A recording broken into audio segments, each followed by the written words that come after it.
Saludos estudiantes. Eh, Esta es nuestra primera semana de clases del laboratorio de Bioquímica 2 MED 607. Este es el manual que vamos a estar utilizando, el manual, la versión 2020, la tercera edición. Elaborado por la licenciada Juana Aquino y un servidor, Juan Álvarez. Esta es la última revisión, como les reitero. Entonces, aquí tenemos todo lo que vamos a ver en nuestra primera semana.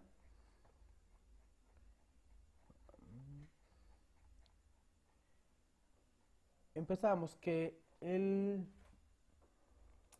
nuestro organismo ocurren un sinnúmero de parámetros y un sinnúmero de reacciones bioquímicas que son necesarias para nuestro organismo, necesarias para nuestro funcionamiento principal. Por ejemplo, si nosotros no metabolizáramos la glucosa, pues no tendríamos forma de cómo poder hablar, de cómo poder caminar, de cómo el cerebro se va a mantener.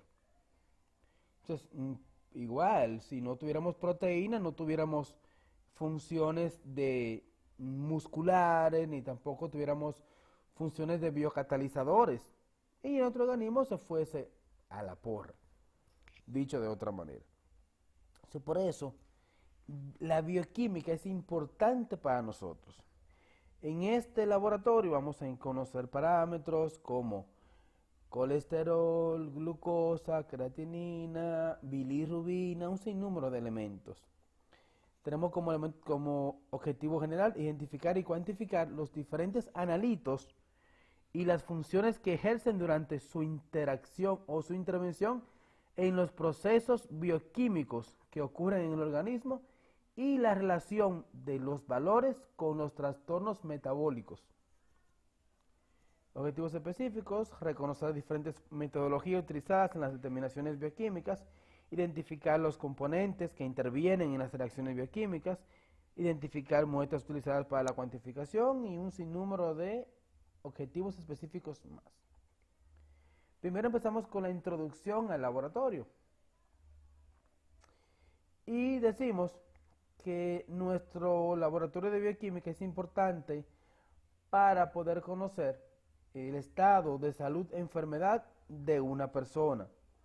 Porque hay enfermedades que se van a diagnosticar única y exclusivamente o con ayuda de pruebas bioquímicas. Si no existiera, por ejemplo, ¿qué sería de nosotros si la glucosa no se pudiera diagnosticar por métodos bioquímicos?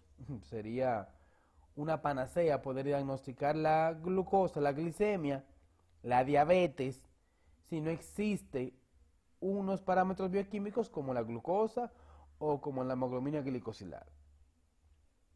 O sea, por eso es necesario conocer que existen exámenes que sirven para la detección y prevención, ayudan a diagnosticar las patologías, nos ayudan a obtener información sobre el estado del paciente y también pueden programar el tratamiento a seguir, vigilar durante el tratamiento y detectar efectos secundarios. Quiere decir que es para diagnóstico, pronóstico y tratamiento o seguimiento. Ahí están los tres incluidos.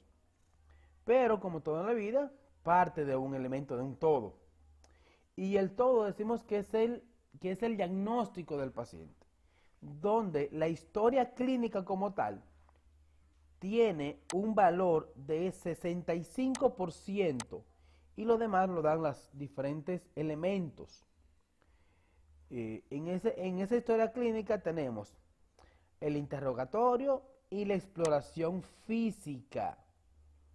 Esa exploración que es la inspección, la palpación, la percusión, la auscultación. Luego siguen los diagnósticos presuntivos. Fíjense, el laboratorio apenas aporta un 20%. No apenas, pero es una parte esencial de nosotros. Y las imágenes aportan un 15%. Imágenes radiológicas, sonografía, tomografía, resonancia. Pruebas de laboratorio como pruebas bioquímicas generales, como espectrofotometría, electroforesis de hemoglobina, lipoproteínas, globulinas, cromatografía. Técnicas inmunoquímicas, como virus B, virus C, VIH. Técnicas electroquímicas.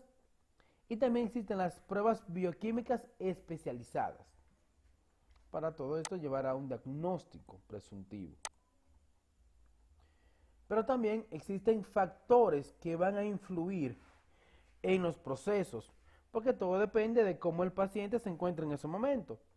Y podemos tener varios ejemplos. Por ejemplo, la glucosa y el triglicérido y el potasio se incrementan luego de ingerir alimentos. Obvio, porque yo tengo un aumento de glucosa. Si consumo carbohidratos, se me va a elevar la glucosa. Si como guineo, se me eleva el potasio. Si como azúcares, ese azúcar no digerido se almacena en forma de grasa. El fósforo, por lo contrario, disminuye luego de ingerir los alimentos. Las dietas en base a grasas no saturadas incrementan el colesterol. Y los ayunos prolongados pueden aumentar la bilirrubina al segundo día de inicio del ayuno. Las dietas extremas, aquellas que son ricas en proteínas, elevan importantemente la urea porque se va a metabolizar en los riñones. Y aumentan también el ácido úrico y el amonio en suero, al igual que el incremento de las enzimas musculares, porque estoy consumiendo mayor elemento que tiene que ver con proteínas. Factores como la edad, el sexo, la altura del mar, o sea, el nivel del mar donde yo me encuentro, va a ser un factor predominante y me va a influir en el diagnóstico. Por ejemplo, no es lo mismo una hemoglobina de un paciente que se encuentre a un nivel de 1 metro del nivel del mar que a uno que se encuentre a 5.000 metros del nivel del mar. Mientras mayor nivel del mar, quiere decir que tenemos más hemoglobina porque el cuerpo va a necesitar mayor concentración de glóbulos rojos y eso va a llevar la hemoglobina. Pero también pueden existir varios interferentes con medicamentos, como ejercicios. Por ejemplo, hay medicamentos que van a ir directamente a disminuir pruebas bioquímicas. Sí, disminuyen enormemente. Hay fármacos como por ejemplo que alteran la coagulación y cuando uno le hace un tiempo de coagulación va a estar alterado. Y hay otras pruebas que van a provocar un daño o una alteración bioquímica importante. Entonces, para poder hacer un diagnóstico, tenemos que hacer pruebas bioquímicas y tenemos que conocer varios equipos. El primero de ellos que conocemos se llama espectrofotómetro, cuya función es cuantificar por un método llamado electrofotometría, que consiste en la medición de la intensidad de la luz de un intervalo de longitudes de onda del espectro que atraviesa una solución coloreada. La longitud de onda se define como la distancia entre dos picos adyacentes cuando la luz recorre su camino de manera ondulante o ondulatoria. La luz es energía que se transmite de forma de onda y los picos reciben los nombres de máximas y los valles el nombre de mínimas. La distancia entre dos máximas o mínimas se llama longitud de onda. La longitud de onda se representa por el signo griego de lambda, L, esto es microlitro, lambda. La unidad de onda, la unidad de medida, se llama nanómetro. Y el espectrofotómetro o el espectro luminoso se divide en tres: ultravioleta, infrarroja y visible. Aquí tenemos, por ejemplo, una diferencia. Dice que la luz, el menor de 400 nanómetros, se llama la zona ultravioleta. Y este es invisible a los ojos. La zona infrarroja, que constituye las longitudes de onda de 700 y es también invisible. Y la zona que es visible está entre 400 y 700 nanómetros y el ojo humano la puede distinguir. Aquí tenemos los diferentes colores según su longitud de onda. El siguiente equipo se llama baño de María. Es un equipo en donde se le agrega agua, mantiene una temperatura estable, la temperatura de 37 grados centígrados, pero también se puede utilizar a una mayor temperatura o una menor temperatura. Y esto lo utiliza para poder catalizar una reacción química. Recuerden que el calor es un biocatalizador. La centrífuga es otro instrumento de laboratorio clínico que se utiliza para separar soluciones. La más pesada se va al fondo y la que pesa menos se va hacia arriba por la fuerza centrífuga. También tenemos diferentes tubos que vamos a utilizar. Recuerden, en bioquímica 2 utilizamos suero, que es la muestra que más utilizamos, y la obtenemos en tubo rojo, que es el tubo que tiene anticoagulante, que tiene un factor que ayuda a la coagulación, es un procoagulador para poder obtener el suero en poco tiempo. ¿Y qué es el suero? Es la parte sonadante que queda cuando ya todos los glóbulos rojos están coagulados. La diferencia entre suero y plasma, pues el suero no contiene factores de coagulación, mientras que el plasma sí. Entonces también tenemos tubos de ensayo, que también vamos a utilizar como tubos de cristal, tubos de polipropileno. También podemos utilizar tubos con anticoagulante en su interior para hacer procesos bioquímicos que requieren plasma. Tenemos pipetas. Las pipetas automáticas son pipetas que nos permiten pipetear, dispensar, aspirar un volumen exacto a través de una pantallita. Aquí en esta pantalla yo coloco la cantidad de muestras, la cantidad que voy a pipetear en microlitros, y luego con este botón de arriba lo presiono al primer tope, lo introduzco en la solución, lo suelto y el tip se va a llenar con la cantidad que diga esta pantallita. Ojo, las pipetas deben estar calibradas, es necesario. Las puntas o los tips, que es el componente que ayuda a poder aspirar en la pipeta automática. Sin esta, la pipeta automática no funciona. Vienen de diferentes tamaños, unas vienen de 10 microlitros hasta 100, desde 100 hasta 1000 microlitros, desde 1 hasta 5 microlitros, o desde 1 microlitro hasta 10 microlitros. Tenemos las pipetas, que son pipetas serológicas de cristal, que vienen para medir un volumen. Vienen con numeraciones, la cual indica en la parte superior con qué cantidad se llena la pipeta, desde la punta hasta la última línea. Vienen de un mililitro, de 2 mililitros, de 3 mililitros, de 5, de 10, de 25 mililitros. Estas son pipetas serológicas. Y en la parte superior se utiliza esto, que es un pipeteador. Y el pipeteador me permite poder aspirar el líquido desde abajo hacia arriba. Y también me permite poderlo expulsar. Entonces, también debo de conocer partes importantes del proceso. Debo de saber que fluidos biológicos son secreciones y líquidos producto de las células de los diferentes órganos y tejidos depositados en las cavidades y espacios del organismo. Los fluidos biológicos de uso más frecuente en el laboratorio de bioquímica son sangre, líquido cefalorraquídeo, duodenal, amniótico, pleural y abdominal, así como gástrico, orina, sudor, entre otros, que es un reactivo.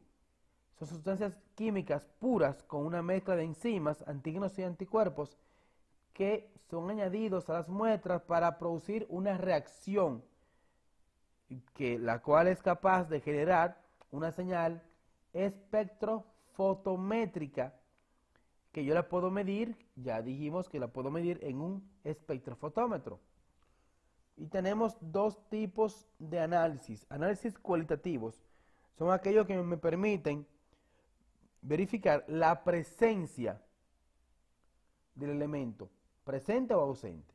Los cuantitativos me permiten saber la cantidad del elemento o de constituyente que está en la muestra.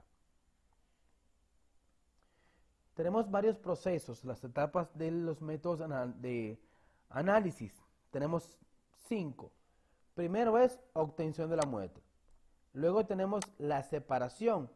Primero obtengo la muestra, le extraigo sangre al paciente.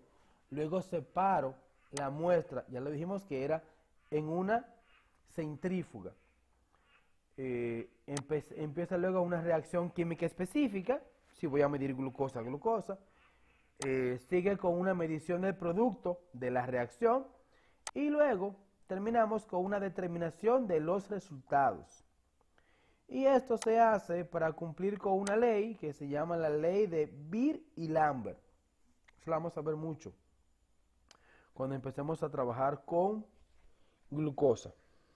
Valores de referencia son límites de una serie de valores obtenidos en un grupo de individuos que se reconoce como sano o que para ese analito están sanos. O sea, se toman valores, un grupo de pacientes para ver cómo están sus niveles de glucosa y están sanos. Dice, bueno, el valor de referencia de la glucosa es de 70 a 110 si es por la OMS o OPS, de 70 a 99 si es por el ADA, Asociación Americana de Diabetes.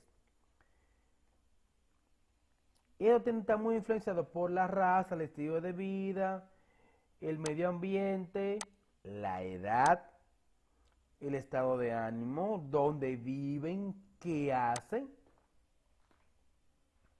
Entonces, todo esto nos lleva al sistema internacional de medida. O sea, es un sistema internacional que me determina qué yo puedo medir o cuáles son las unidades que yo debo de utilizar. Por eso es que tenemos analitos que tienen unidades tradicionales y unas tienen unidades SI. En el país ya deberíamos de dejar trabajar unidades internacionales e irnos a unidades SI por obligación. Por ejemplo, para glucosa, fósforo o fosfato, colesterol, urea, triglicéridos y ácido úrico, unidad tradicional miligramos sobre decilitro. Unidad internacional del SI es milimol sobre litro. Creatinina y bilirrubina miligramos sobre decilitro para tradicional y en internacional es milimol sobre litro. Proteínas, aquí se reportan miligramos o gramos sobre decilitro. El sistema internacional me dice que es gramos sobre litro. El calcio, aquí se reportan miligramos sobre decilitro y debería de reportarse según el sistema SI como moles sobre litro. Para la aminotransferasa, que es una enzima, se debe de reportar unidad sobre litro, U sobre L. También debemos de tener en cuenta que yo debo de transformar, de convertir un valor en unidad internacional. Por ejemplo, si yo quiero convertir la proteína de unidad tradicional a unidad SI, pues yo debo decir, si yo tengo gramos sobre decilitro, yo divido gramos sobre decilitro y lo multiplico por 10 para obtener gramos sobre litro, que es la unidad internacional. Calcio. Yo digo que miligramos es igual a moles entre 4 sobre litro. Y se va a reportar en mol sobre litro. Para cloro es miligramos sobre decilitro y se reporta o se obtiene en un mil equivalente por 1 es igual a miliosmol sobre litro o milimol sobre litro. Esa es la unidad internacional. El colesterol, fácil. Yo divido los miligramos sobre decilitro entre 38.7 y obtengo mol sobre litro. Para glucosa yo divido miligramos sobre decilitro entre 18 y obtengo milimoles sobre litro. Para urea divido miligramos sobre decilitro entre 6 y obtengo milimoles sobre litro. Triglicéridos multiplico miligramos sobre decilitro por 0.011 y obtengo milimoles sobre litro. Para la bilirrubina, miligramos entre 100 o miligramos sobre decilitro, yo lo multiplico por 17.1 y eso micromoles sobre litro o micromoles sobre litro. Creatinina, yo multiplico el valor de creatinina en miligramos sobre decilitro por 88.4 y eso es igual a micromoles sobre litro. Esto es toda la parte teórica. Esta es la tarea que deben de completar, que va a ser colocada en la plataforma. Hasta aquí los elementos teóricos. La parte del manual también será colocada en la plataforma. Hasta la próxima, chicos.